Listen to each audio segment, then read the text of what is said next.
三个星期，我不去。好，这里要注意，我们说上个星期没去 we use in the past time. Future we use 我不去北京。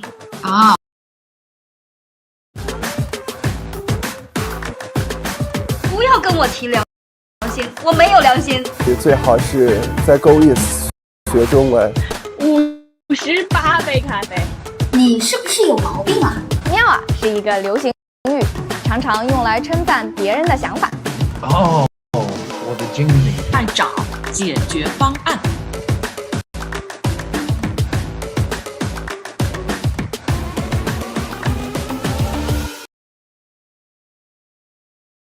Hello, everyone. Hello, friends from Facebook, LinkedIn, and on YouTube. Welcome to join us for tonight's event.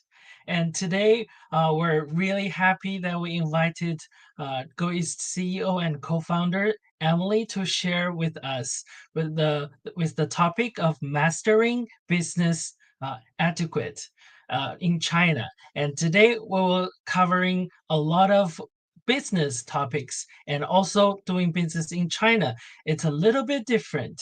So we will share about some cultural backgrounds. So we will share some insights with you. So today, let's give a really welcome to our CEO and co-founder Emily. 谢谢丹。嗨，大家好，我是 Emily 老师，非常高兴今天可以和大家做这个活动。Very happy to be here with everyone. So I saw this event. So we're doing weekly events, right? We have almost 100 sign-ups for this event. So many of you are interested in mastering business etiquette, especially the Chinese one. So could someone tell me why Chinese business etiquette matters to you so much? Okay, and then we also want to thank you for those ones who submit very good questions ahead. I want to especially call out to a few names, and I want to know if you are here because your questions will be answered during the presentation. Okay, so the first one I want to thank Isama Maso from London time zone. You raised a very good question. Isama, are you there? Please let me know if you're there.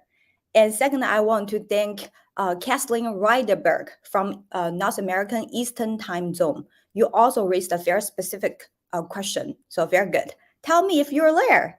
And last, I want to show my thank you to Lidwine Postmas from Amsterdam time zone. You raised a question very related to GoEast, so I'm very thankful to that. Okay, thank you all very much. And remember, all of you can raise questions, okay? So I'll try to attend your specific questions during the presentation or at least in the very end when we wrap up what we've presented today. Okay, so let's get started. So first, let's try to learn what is this business etiquette in Chinese context, or what is Chinese word for etiquette? So in Chinese, this is the word 礼仪, and the very authoritative explanation actually are from Confucius. When he said 礼 actually means 敬, which means respect. And 仪 in Chinese, it means format. So etiquette, 礼仪 in Chinese, basically means some formats you can show respect to others, things you are suggested to do, to say, or things you should avoid saying or do to show your sincere respect towards the other party. And why is this business etiquette important, generally speaking, and especially in China? So first, I know you must be from different cultural backgrounds and very international. So China is very different from Western or other culture. So it's a very unique culture existence itself. So to know about this, actually, it provides you a standard framework within which you can collaborate and communicate with Chinese people very efficiently. And second, the Chinese people do care about respect a lot. Okay, so that's why this word 礼仪, right? the first word is actually means respect. So if you learn Chinese business etiquette, it's a very strong sign to show your professionalism and also respect for others, and here specifically Chinese business people. So that's very important. And the third one, a lot of things are so different. So, and also China is a very vast area. So if you know specific ones, it actually gives you the convenience to work together for diverse individuals. So it helps you to work better as well. Okay, so that's how important it is. Let's get to how much do you know about Chinese etiquette already? So I have a very small friendly test for you first. So someone please write down the answers and let me know if you know about it. So the first small test is about handshaking. So you know handshaking is a very typical business etiquette in China, right? So if there's a host and a guest, so you're visiting a Chinese host, should the host or the guest extend their hand first to shake hands? So who should extend their hand first, the host or the guest? Type your answers, please. And second, okay, it's a fun one. What alcohol is typically used for Chinese business banquets? So in China, entertaining and dinners and banquets are very important when building relationship. So my question is, what alcohol is typically used during those kind of banquets? May I see some answers? Okay. Okay, I saw somebody said host. Also, I saw guest. Okay, all different answers. That's interesting. Host the most. Okay, let me tell you the answer. So when you say host and the guest are both right, but they're at different situations. So when first meet, when the guest arrives, it's a host. Okay, in Chinese etiquette, it's a host should extend their hand first. Okay, because you're the host, right? You need to show the hospitality, the welcome. Okay, but when at the departure, farewell, saying goodbye, actually it's a guest to extend their hand first. Because you're leaving, you want to show your gratitude for all the things the host did for you. And you also want to kind of welcome they come to visit you as well. Okay, so just very small things, right? Shake hands, there's a lot of details for it. And I'm going to share more about this. And second, let me see some answers. Okay, yeah, I saw a lot of answers about 白酒. That's correct. Yes, 白酒, Chinese 白酒. Okay, do you guys love it? Are you guys good at drinking it? I do really like the scent of it, but I can only, my tolerance for 白酒, because it's so strong, right? It's actually very small. But I guess the older I am, the more I can appreciate 白酒somehow. Yeah. Yeah, somebody also mentioned 黄酒, correct. And 米酒, yes. And also 葡萄酒, right? The wine, yeah. So those are all, yes, like will be used. But remember 白酒, okay, it's the most typical. So I'm going to tell you when you are offered 白酒, what should you do? How can you act really properly later? Okay, let's get into today's content. So actually for those kind of workshop, we have 4 parts, but today we only have 1 hour. So I think I'm going to cover the first 2 about a very proper introduction first to you guys. And second, about entertainment and dinners. So which is very important part of the Chinese culture, business culture. Okay, so when you're talking about introduction, right? When you first meet your business partner, your client, your suppliers in China, of course, you're going to introduce yourself formally. So how to introduce yourself, or how can you adjust the partner better? Okay, so that's very important because, for example, my name is Wang Rong. My Chinese name is Wang Rong. Okay, how would you address me? Miss Wang, Miss Rong, Miss Wang Rong, which one? And then I said, then introduced before, like I'm the co-founder and CEO of GoEast Mandarin School. So CEO Wang Rong, which one would be better? Okay, so here are the formats I want to share with you. So when it's in a very formal business occasion, the titles and positions really matter. So all the callings I mentioned about myself, the Miss Rong actually is not appropriate because Rong is my given name. So in China, the surname first, right? Then the given name. So which means like when you're first meeting, you're not as familiar with each other and there's a certain familiarity there. So usually you do title plus surname or title plus full name. So those are very top ranked people, right? I want to show you the example. Like for political meetings, right? You will call Chairman Xi Jinping, Chairman Xi Jinping 主席, Xi 主席.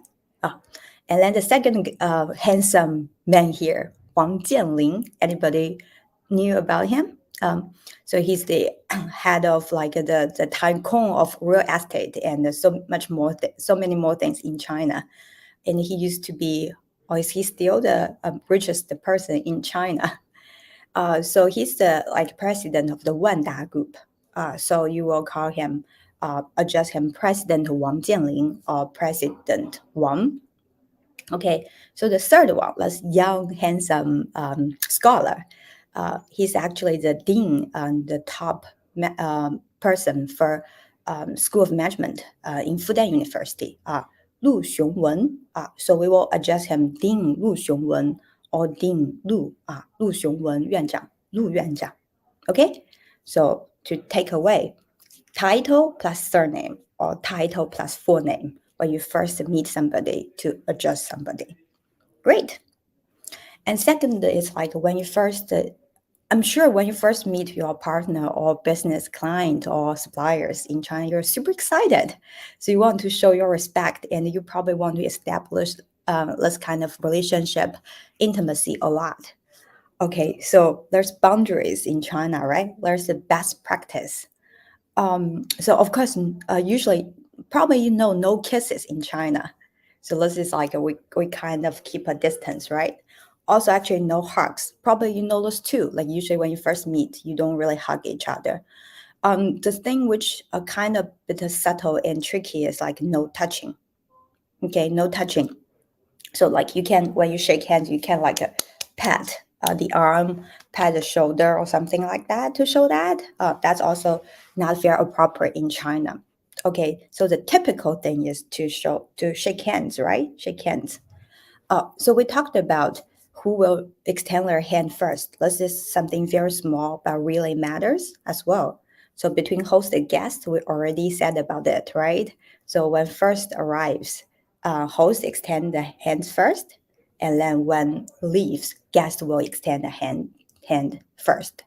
How about between two men? If your business partner is the same or two women, the same gender as you, who should extend the hand first? Yeah, the one who's actually older or has a higher status will extend the hand first. Why?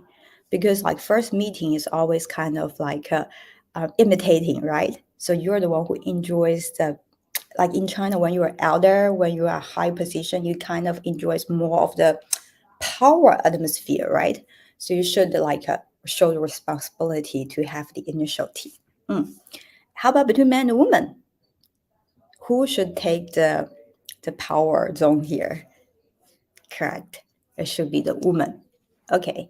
So this is about handshaking. And that's about like you need to talk, right? To introduce yourself. So one tip I want to give you here is about modesty. So usually if you're a very important person, or you have a very high status, or you have a very impressive title, you don't say it out loudly.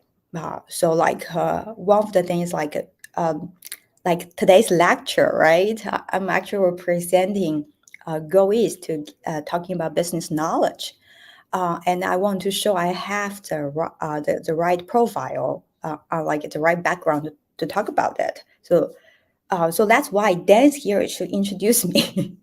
He introduced about like my experience, my title, and those kind of things. Why didn't I do it myself? right? Because to show modesty as well. So that applies. That's a just like an on-site example to give you. So usually you will prepare a name card to show who you are, or like you wait for other people, the introducer, the in-between person to introduce yourself. Or if you have to do it yourself, you do it very humble, just your name and you're from which company or which area. How about if you're acting as the introducer to introduce others? Okay, at this time, okay, one thing to keep in mind is the sequence. Who would you introduce first? Who you want to introduce to whom? Okay, the sequence is very, very important. So here's a few three ones to keep in mind. First, it's like it's suggested you introduce host first. So introduce host to guest, then guest to host. And second, you introduce younger people to the older, and then older people to the younger. And then you introduce gentlemen, okay, gentlemen to the ladies first, okay? So you can like write those down or take screenshots of this one. So that's about introduction. And one more tip I want to give you today is about name. So I know like you pronounce Chinese names probably in a first time in an awkward way or some, like my name, Wang Rong. Wang Rong, can you pronounce it? So the same for Chinese people, okay? A lot of the names are like the international names or names in English, French, or Arabic. It's very difficult for Chinese people to pronounce. And also, we talked about business etiquette is about to show respect, right? So you want to see you want to show like you integrate into this culture. So my suggestion is if you're actually doing business in China, you're working in China, get a proper Chinese name, okay? Because name in China really matters. So I don't know if you've been asked about Chinese people, what's the meaning of your name? Like your English name, your French name, your Arabic name. So some people would be weird. Like, I don't know, it's from Bible or it's like, I don't know, like my parents gave it to me. But Chinese people, they can talk a lot about their beautiful meanings, profound meanings of their name, because each name is a specific character and it represents something, right? So like my name, Wang Rong, Wang is my family name. Okay, I cannot change it, and it put ahead. And Rong is a gift name. My grandpa actually gave it to me. So its origin meaning is a lotus flower, and this culture loaded meaning for lotus flower is somebody who's very noble, persistent, who can be herself no matter what kind, how dark the environment is. So that's the meaning my parents gave me, and that's kind of the life I aspire to. So that's my name. And our community manager, who you just met, Zhao Dan. Dan, okay, Zhao is also a very popular Chinese surname. And then Dan is his given name. So Dan means loyal, hospital, warm, friendly. Okay, so that's the kind of like beautiful meaning loaded. So you can see why he becomes a community manager, right? That's exactly the warmth and all those enthusiasm he wants to bring to us. Okay, so I want to show you some very good, some very famous or I think very good expats in China, how they adapted their names into Chinese. Okay, the first person I want to introduce is let's formal see if Google Greater China. So we do have a lot of corporate training, so we care about those kind of things. So his name is his original name is Scott Beaumont. It's actually not very easy, except especially the surname for Chinese people to pronounce. Okay, but his Chinese name is perfect. Yeah. So his Chinese is 石伯蒙. Okay. So how did he get this name? So this is a perfect classic case of how you get a proper Chinese name with a lot of insights and thinking into it. And it can actually help your business impression. Okay, so first you can tell the first is a surname, right? You can choose whatever surname close to your surname, and the second one just given him Bo Meng, so he has 2 syllables. So Chinese names has either 1 character or 2 characters. Those are most popular for the given name. So Bo Meng here, Bo actually means knowledgeable, learned, and Meng means united.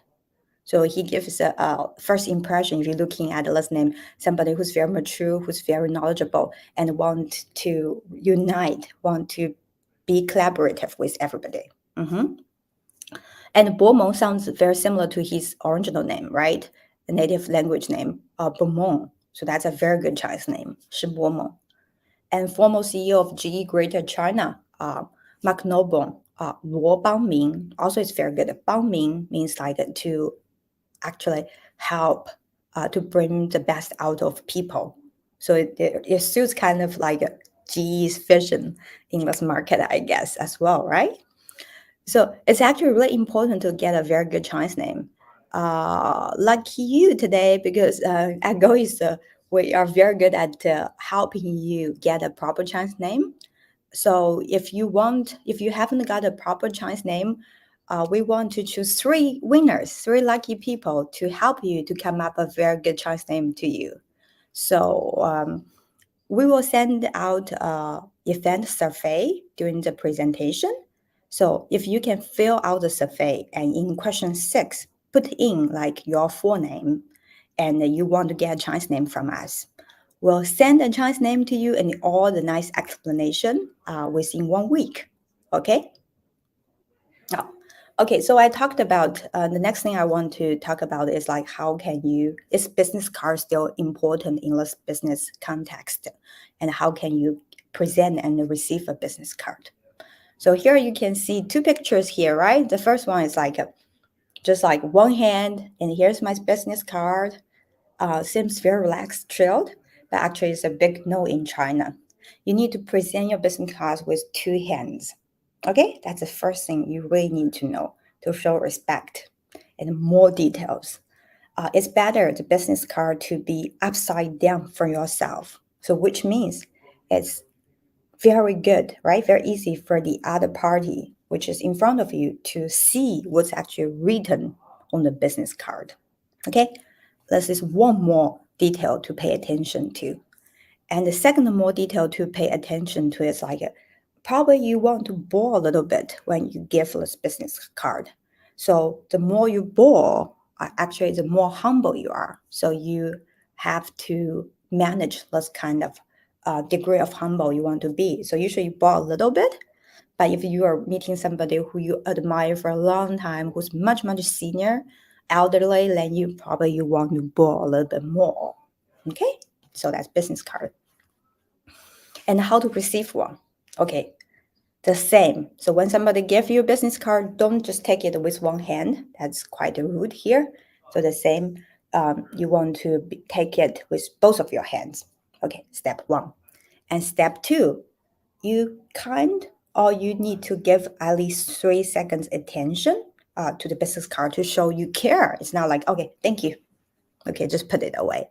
And then you will say, okay, you're Professor Deng. Okay, so nice to meet you, right? You get the information you want. Okay, and then you put it away well in your pocket to show you also want to keep it to show respect. And most of the time, if somebody giving you a business card, they're expecting you give one back. So you can using the present technique to give one back. So that's a very proper business exchange. Or if you don't have this business card, you need to say like, sorry, I don't have a business card, but I'll write an email to you later. I'll give you a text after this meeting. Since that, to give people your contact information. And remember to actually do that if you said something about that.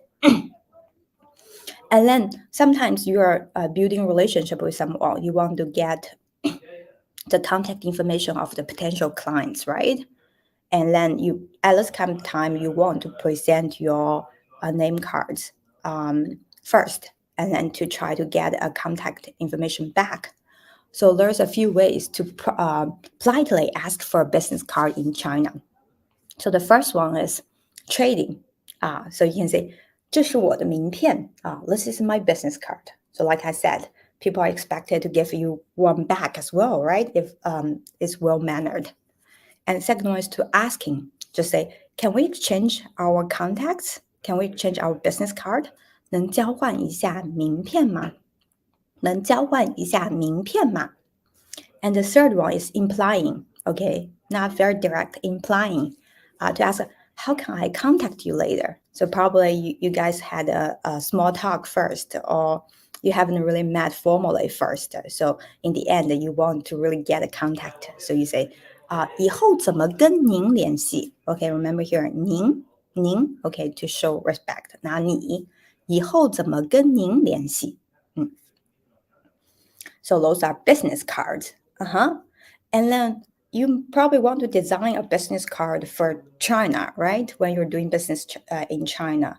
So what should be on business card? So first, it's suggested to be bilingual. So have your original native speaking name and also the Chinese name. So people are easier to remember. And also the key addresses or information both in Chinese and in your original language or English. So it's easier that way as well. And then the second one is about like to show exactly what your title is.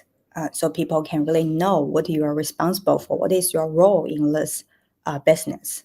And third one, I want to emphasize follow the trend because WeChat, it's a personal messenger thing, right? But it becomes very important for business now as well. I want to demonstrate you one business card from my business card, Maria Mao Rui. Some of you probably know her as well, right? So she's a co-founder and she's also our general manager. So here you can say like she has this is how we also adapted, right? We have the Chinese name, we also have the English name. And here you can tell like the first one is not just the logo of the cell phone, is also how you can find her own WeChat. And some people even would put a QR code, so it's easier for you to scan. But for us, we think a QR code is not as neat for the design purpose. But it's also very easy to find through the cell phone number. And also our key address, right? The office address is both in English and Chinese. And let me talk a little bit more about WeChat. So probably some of you have your WeChat account set up, some haven't. And probably you just saw the WeChat is like WhatsApp, just messenger, but it's actually a huge social platform. Networking, contact each other, that's very important.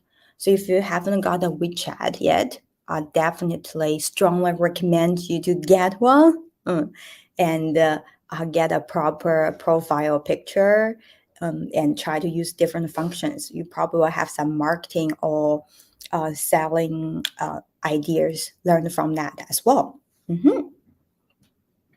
Okay, so those are a few tips I want to give you about when you introduce yourself to your business partners, suppliers, and clients in China, a proper greeting and introduction. Any questions so far? Okay, and we will move to the second part. Okay, a very huge part of the culture, entertainment and dinners in China. I also have a few questions for you first. Okay, so the first one is like, usually if you're hosting Chinese people, how can you offer drinks politely? Like, do you ask like, what do you want to drink? What can I offer you? Or there's better ways to ask this question. And second, if you're visiting your Chinese business partner or clients, what drinks can be expected in China? Okay, I'll give you a few seconds to think about this.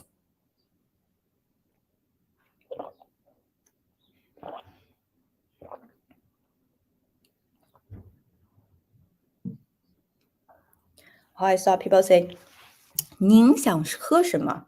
So to emphasize, still use the word 您, right? 您想喝什么?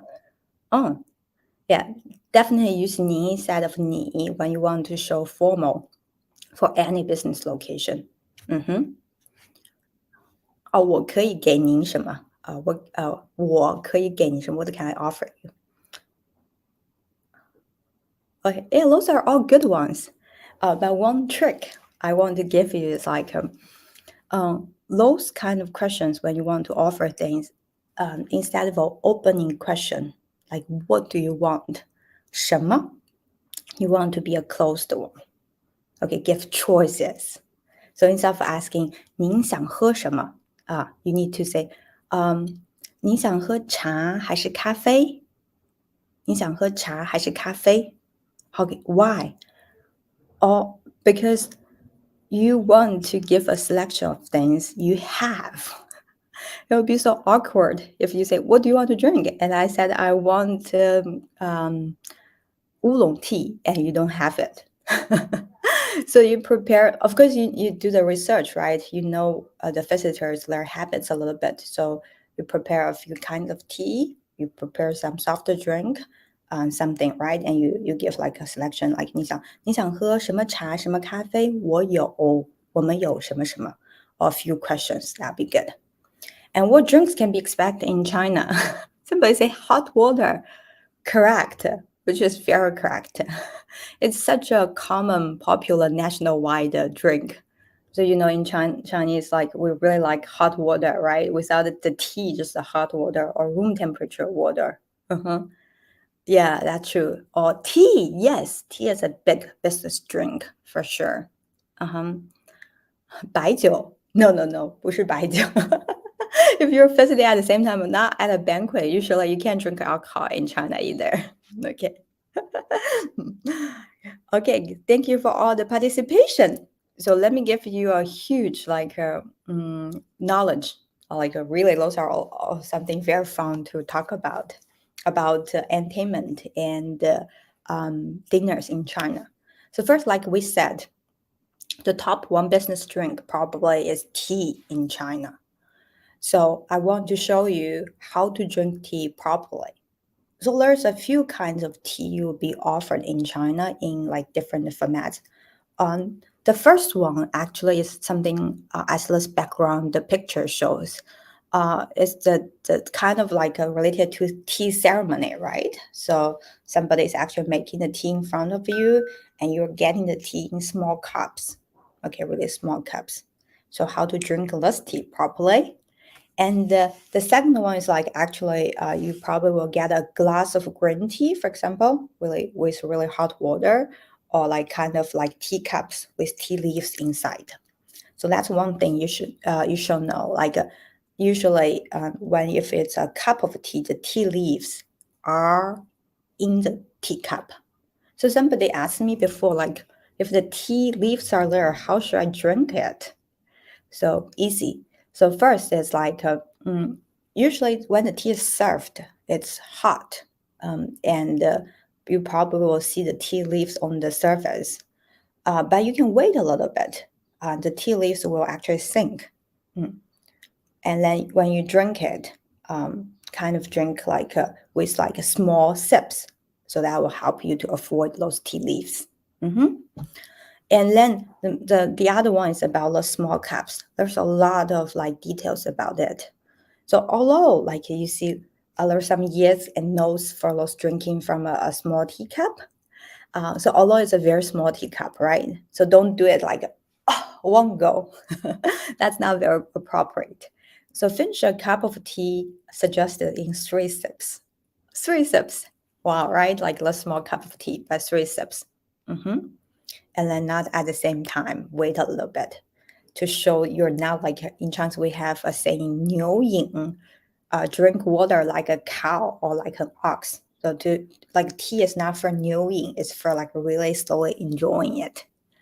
And then because it's a small cup, right? So there would be somebody who's constantly serving more tea to you. So remember every time like say thank you when somebody serves tea to you. If you are talking or like people are talking, you don't want to disrupt, there's a gesture you can show, right? To say thank you, like this, or like this to show thank you. And why? We have actually tea lecture and tea workshops to tell more about those kind of things. If you're interested, you can check out some of our past events. And then the third one is like sometimes the teapot is there. You want also to serve a little bit to show like you're friendly and you care about as well. So remember, always serve other people first before yourself. Even if you're so thirsty, you want the tea that much. Look at others' cup first. If somebody's cup is empty, serve somebody else first. Okay? And a few no's. So we talked about there's some teapot, right, on the table. So the mouth of the teapot cannot be pointed towards your guests or the most respected people around the table. So kind of move it towards some empty place, or if it's full of people, towards yourself. And then we talked about in China, you will see tea leaves in your tea cups, right? Not a small one, but like big ones.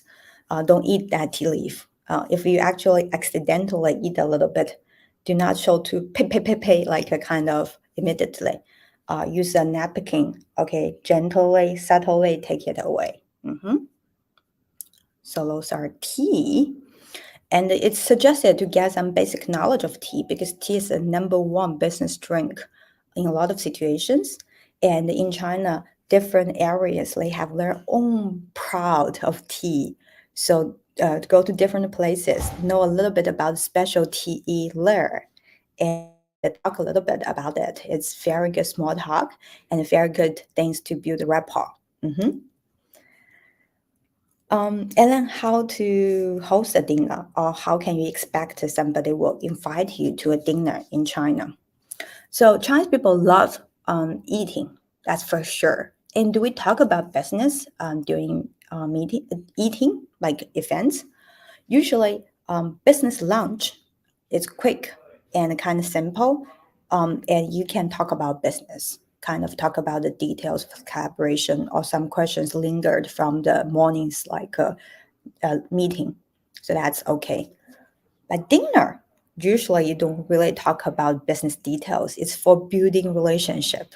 And then what about like what can you expect when you're visiting your Chinese business partner, right? So definitely expect they take you out for dinners. Because in China, we have a saying called 尽地主之谊, which means the locals need to show their hospitality, which largely is to entertain you by dinners, things like that. So definitely expect that you will be taken out for dinners. That's one. And then if like your business partner is coming to visit you, they probably will expect the same thing. So you should arrange some of those business dinners as well to help them, to entertain them. And the one weird thing is like they're expecting you to do that, right? But probably you will hurt your business partner saying no to you when you invite them for dinner. They were like, 太麻烦, it's so troublesome. No need, 不用. Is that real? Largely, this is kind of like a polite no, which means it's not a sincere no. By declining, Chinese people are showing their consideration to not trouble you, not to take advantage of your time. But if you actually taking the no for serious and not hosting any dinner, they'll be probably quite upset. So insist inviting them again. But usually if the people really declined you for 3 times, that's a real no for some real reasons. But less than that, probably just out of politeness. And then how about the concept of time? Chinese business people are quite on time. I know in some culture probably should be a bit later, so giving the host more time to prepare. But Chinese business like thing is about like when you say 6 o'clock, people will come kind of 5 to 10 minutes earlier. That'll be the best. So have that kind of time of concept in mind. And the other thing is like when you schedule time for Chinese people to have lunch or dinner with you, keep in mind Chinese people eat 3 meals compared to European people, I'd like to say it's earlier. So probably with, correct me if I'm wrong, with Italian business people, you can schedule a dinner at 9 or even 10 o'clock. Would that be appropriate? But in China, okay, the breakfast time is kind of between 7:30 to 9:30, lunch time between 11:30 to 1:30, and dinner time can start as early as 5:30. Okay, 5:30 to 7:30. So you probably will be invited to meal schedule at 12 or 6, or 7. That are the most typical time. And like I said, Chinese people are very punctual on time. So if you're late for a business dinner or lunch, it's something you should apologize. And if it's dinner, there's a cute way, there's an interesting way to show like you're really, really like sorry. Like it's like usually when there's a quiet relationship already built, people might be joking, oh, like 你迟到了，你应该自罚. Like like you're late, so you probably should take some first drinks first, like the baijiu, the alcohol, to show like I'm so sorry. So we have a saying called 自罚3杯. Let me drink 3 cups of alcohol first to show I'm really, really sorry about this. And then type of meal you can expect in China. So probably the first one is called 和餐制, traditional Chinese meal. It's the round table with a lot of things, and then we have some of glass you can actually spin so the meals, the dishes can go around. This is the most typical one. A few things you probably do not know, like high-end Chinese cuisine. We also have 分餐制, which is translated to Western Chinese, but it can be dated back like quite long ago. So it's like each of you have your own like sets and dishes. Like it's not actually from Western. It's like just really high end, or sometimes now people want to do that to show they're very international. And then now it's very popular is shared serving chopsticks. So it's like kind of like still like it's a round table, but you have shared serving chopsticks in the middle. So instead of getting all the meals from your own all the dishes from your own chopsticks, you use like the shared one to your plate first, and you use your own chopsticks to eat. And then of course buffet is also a type of like a banquet style type accepted. Let's talk about the traditional one, which is the most popular and probably most interesting to you. So if you really go to a restaurant for this kind of food, right? Who should order? So usually it's the host's responsibility to order. So it's not like the host probably will ask, like, what's your preference? Do you prefer fish or beef? Is there any taboo things you don't need to eat? That's very important. So if you're the host, you ask a guest to order, that's quite rude in China. Because what would the guest order, right? Like, this is a restaurant you choose. Like, he or she is not familiar with it. Also, you're going to pay, right? If you're the host, you're going to pay. So if you're going to pay, like how would the guest order? Like expensive? Something like he or she doesn't know the budget, right? So it's the host's responsibility to order. And then also it's very typical for the host to over order. So you can always say the Chinese banquet is like a lot of food, right? So definitely, if the food are all like, if people don't think it's a lot of food, it's not enough hospitality. But also now there's a balance between like to really show the hospitality and to not waste the food. But still, usually you will order food.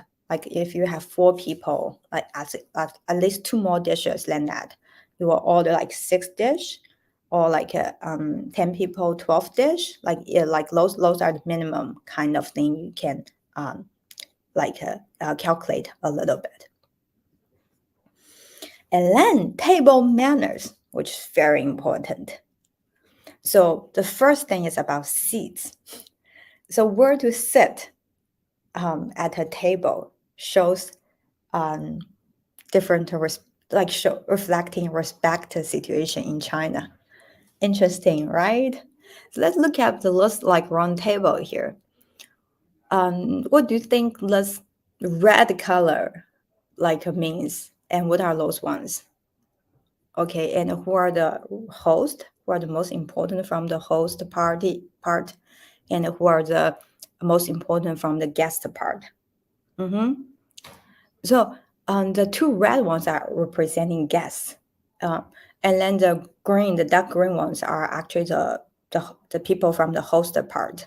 So this is very typical one. You have two guests, but you have four people kind of host to make sure let's guest here, right side, left side, you have like people to accompany you, and that's two. And this person here is taking care of ordering or deal with other situations. So this is a very formal very important way to arrange this business dinner. And among those ones, this one is a main host, like people who really start talking to those two guests, right? And this one is the second, like to take care of the ordering or like deal with different situations. And those two are kind of accompany and to keep the guests entertained. Okay, so this is the first one, and let's show another one. So those are, you have four. Okay, you have four guests, and you can tell you have six kind of like host people to help as well. And those would be the main most with the highest rank from your host company. And this is the second most important. So you can tell this is the situation. So don't sit at the wrong seat. Wait, that would be very important. And then chopsticks, right? Like one thing you will enter is like chopsticks. You probably need to learn how to use chopsticks in those kind of situations. There's a few notes I want to give you heads up. So first is like the first one here. Never really stick your chopsticks into rice. That's very, very rude in China, because this is how we kind of worship our ancestors. So you don't want those kind of things to be in hosting in dinners. And second is like probably you get excited, right? So you want to point and just show your points, but never point using chopsticks. That's also a big no.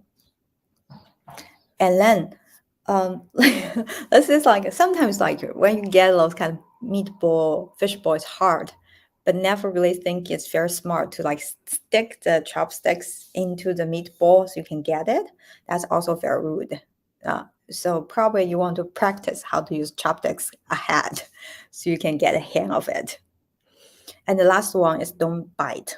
Okay, chopsticks, like once you, its function is to transport food to your mouth. So once it's done, like you take it out, you cannot leave it there and try to chew it. That's also very bad. And the last one is like when you're finished, put your chopsticks next to your bowl, not put it on top, and especially not to using the crossing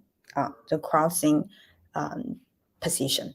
That's also something will bring superstitiously bring bad luck.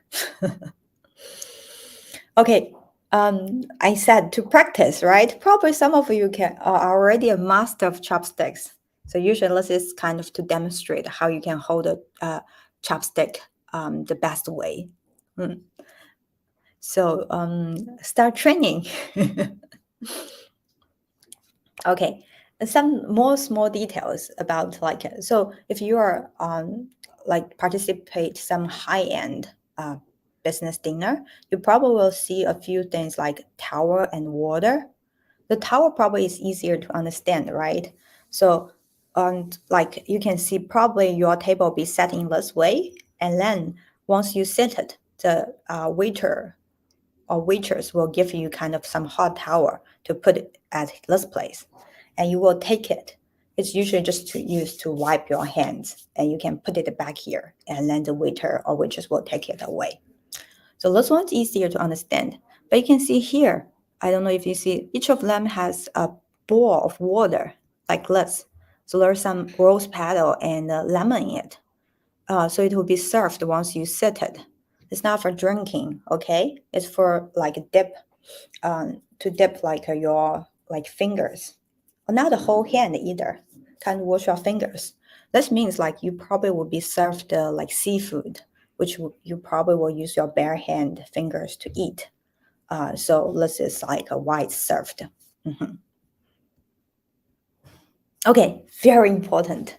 This is inevitable. Toasting once you're in a business etiquette, a business dinner, sorry. And those are something very different. So toasting is like a kind of a big part of business dinner and how you should toast. Okay, so like probably there's a cheers, a ganbei for all the people together. But if you want to build a relationship, personal relationship, one thing you need to keep in mind, you need to toast individually at least once. Okay, so you're sitting there, everybody on the table. Okay, you want to toast them once. And usually it's from the most important person.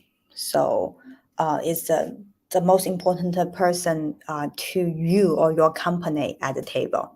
So you start with this person. Okay, you start with this person. And then who's the next person? Okay, you do clockwise. So this is the person, probably if it's sitting right across to you. So the next person you're going to toast is the person who's sitting at the left side to him or her. And then, so that's the first one. And second, you can toast from the person who sits next to you, to your left side as well. Okay, so you can from this person and then go around.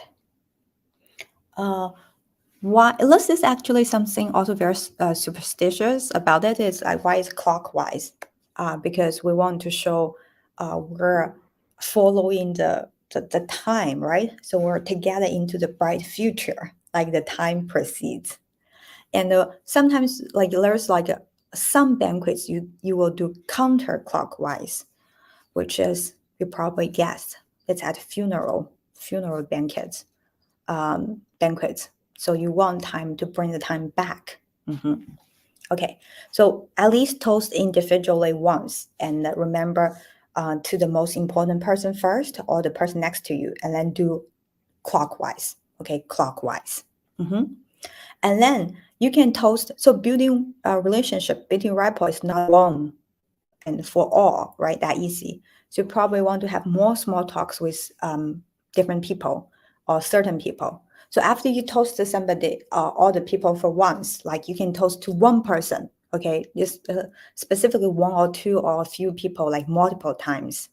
But each time you probably will start with saying something, small things, nice, different small, nice small things first.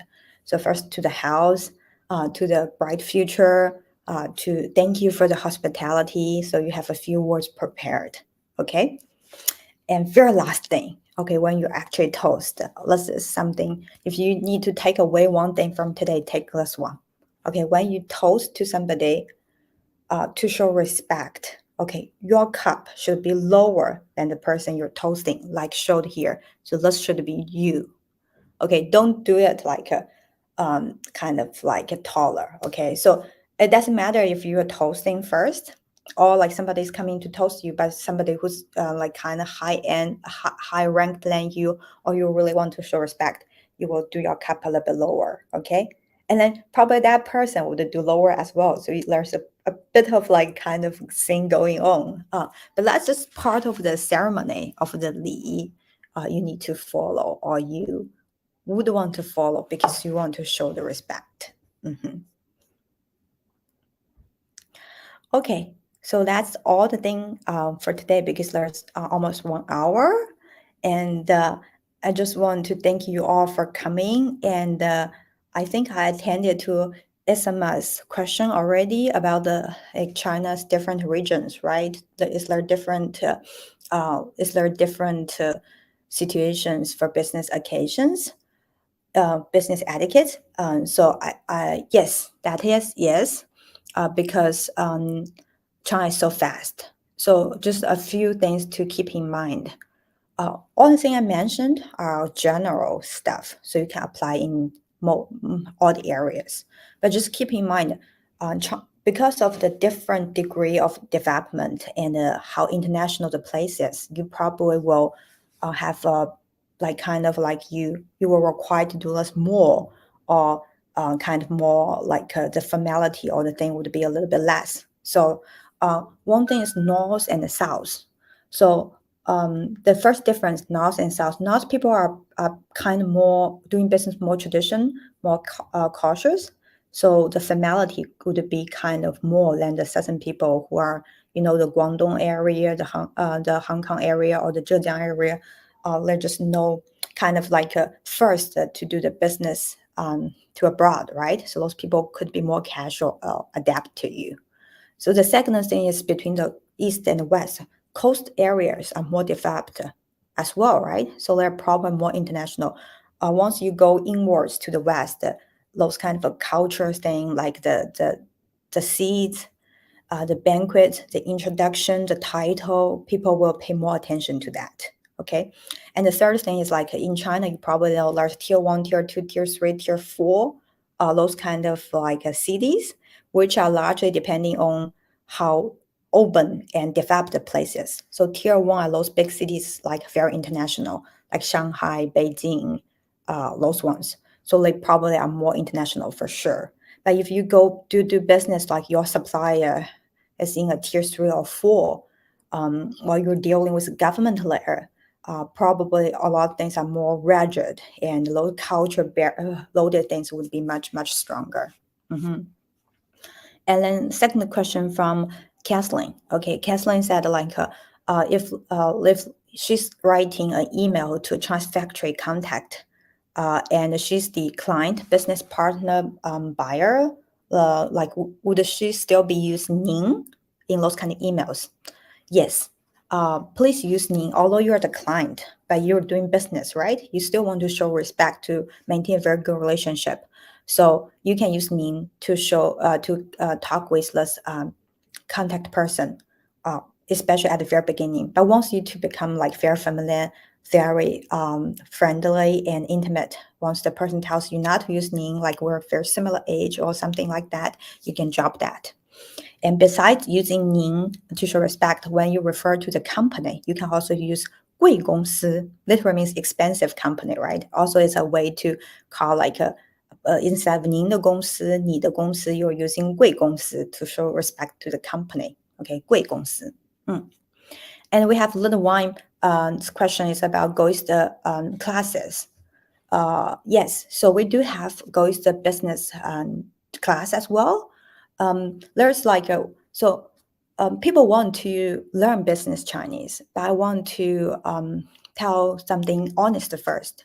If you are at a 0 level or you're at a beginner level, there's no business Chinese you can learn, right? Because the most important thing is to learn the basic things first. So the first lessons, like where you should go, is actually very comprehensive Chinese, all those basic things. So probably you can learn a little bit of business culture, but not like the real language to use it. So when can you start learning business Chinese? It's like you're kind of we highly suggest the intermediate level, if it's possible, or a very good high beginner at least if you're really urgent. And why you're learning business Chinese is because like you actually have a needs for it. Because this kind of thing also takes like a lot of effort, and the price is higher than comprehensive Chinese. So you actually need a good purpose, motivation to learn it. So you're using this kind of like a Chinese in a lot of business situations. And those business situations is quite formal. So you aim for formality. So business is about formality, right? In business situation. And then you already know a lot of words and grammars, but so you can speak, you can communicate, but you want it to be more appropriate for the business context, right? So you want to really integrate familiar words or grammars naturally in business context. So those courses can really help you. And then you want to increase business related vocabulary. So specifically, for example, you are doing trading, you're in the trading industry, you're in the medical industry, you're using in the law industry. So those kind of vocabulary is very hard to find in comprehensive Chinese.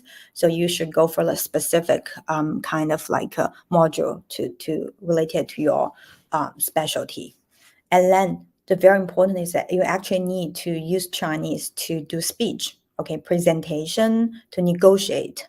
So this course can largely help you to improve the fluency and maturity in those kind of things. So you're not talking like 10 years old. You're not talking like to your friends. You're talking in the right tone, right pace, okay, and they're using choose the right dictions and the right expressions.